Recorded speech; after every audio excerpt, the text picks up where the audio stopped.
विचारपीठावर उपस्थित सर्व प्रमुख पाहुणे, कार्यक्रमाचे अध्यक्ष, आयोजक, सहकारी, सर्व इतर सर्वांचे मी कल्याणी निशिकांत क्षीरसागर टाळ्याच्या गजरात पुन्हा एकदा स्वागत करून माझे विचार मांडण्यास सुरुवात करते. जन्म घेतला त्या वीरांनी देशासाठी, जन्म घेतला त्या वीरांनी देशासाठी, अन देशासाठीच हुतात्मे झाले, अन देशासाठीच हुतात्मे झाले.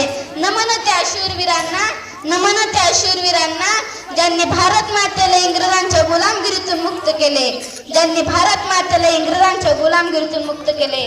15 ऑगस्ट 1947 रोजी पारतंत्र्याची काळ रात्र संपून स्वातंत्र्याची रम्य प्रभात झाली, स्वातंत्र्याची रम्य प्रभात झाली. आपली भारत माता 150 वर्षाच्या गुलामगिरीतून मुक्त झाली, 150 वर्षाच्या गुलामगिरीतून मुक्त झाली.